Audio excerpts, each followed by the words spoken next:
తెలంగాణలో 420 గ్యారంటీలతో గద్దెకెక్కిన కాంగ్రెస్ ప్రభుత్వం అనతి కాలంలో అట్టర్ ఫ్లాప్ అయిందని పెద్దపల్లి పార్లమెంట్ బీఆర్ఎస్ అభ్యర్థి కొప్పుల ఈశ్వర్ పేర్కొన్నారు.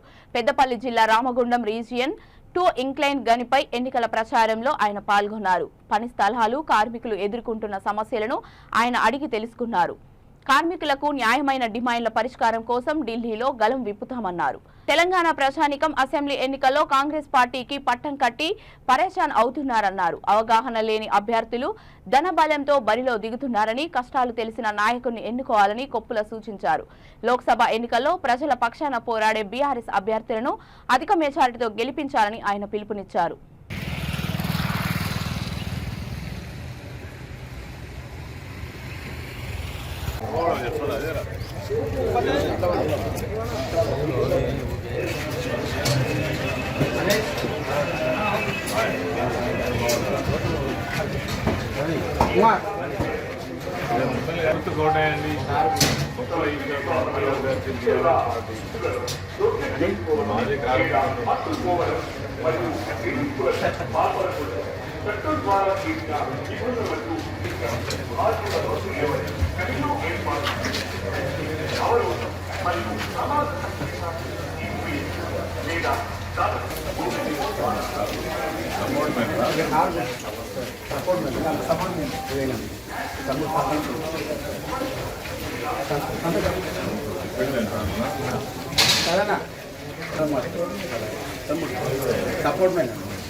అనుమతి లేకుండా తన పనిని నిర్వహించడానికి మరొక వ్యక్తిని నియమించకూడదు.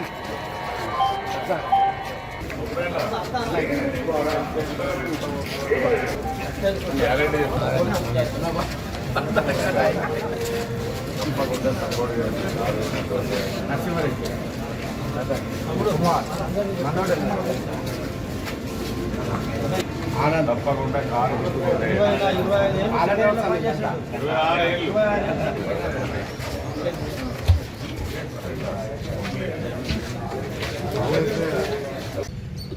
స్థానానికి ఎన్నికలు జరుగుతున్నటువంటి సందర్భంలో ఈ ప్రాంతంలో ఉన్నటువంటి కార్మిక సోదరులందరినీ కూడా కలవడం జరుగుతూ ఉంది.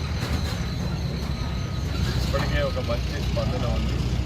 ఒక కార్మిక బిడ్డగా కార్మికుల పక్షాన నిలబడి అనేక ఉద్యమాలలో ఉన్నటువంటి వ్యక్తిగా నాకు కార్మికుల గుర్తింపు ఇవ్వడం జరుగుతూ ఉంది. అదేవిధంగా తెలంగాణ రాష్ట్రాన్ని సాధించుకొని ఈ రాష్ట్రం యొక్క అనేక అభివృద్ధి కార్యక్రమాలను, సంక్షేమాన్ని అందించినటువంటి ప్రభుత్వంగా 10 సంవత్సరాలు కొనసాగి సింగరేణి కార్మికులతో పాటు వివిధ వర్గాలను ఆదుకొని ఆర్థికంగా బాగు చేసినటువంటి ప్రభుత్వం పార్టీ కేసీఆర్ గారి నాయకత్వంలో జరిగింది. మరి ఈనాడు జరుగుతున్నటువంటి ఈ ఎన్నికలలో కూడా మొన్ననే ప్రభుత్వాన్ని కోల్పోయినాం. ప్రభుత్వాన్ని కోల్పోయిన తర్వాత ప్రజలు ఏదో ఆశించి వాళ్ళు చెప్పినటువంటి తప్పుడు మాటలను నమ్మి ఈరోజు ఓటు వేయడం వల్ల రాష్ట్రంలో అనేకమైనటువంటి విషయాల పట్ల ప్రజలు ఇబ్బంది పడుతున్నారు. ఇప్పటికే సాగునీరు లేక పంటలు ఎండిపోతున్నాయి, రైతుల ఆత్మహత్యలు జరుగుతున్నాయి. అదేవిధంగా తాగునీళ్ళ పరిస్థితి చాలా దారుణంగా ఉన్నది. అదేవిధంగా ఇదివరకు కొనసాగించినటువంటి సంక్షేమ కార్యక్రమాలను కూడా ఈ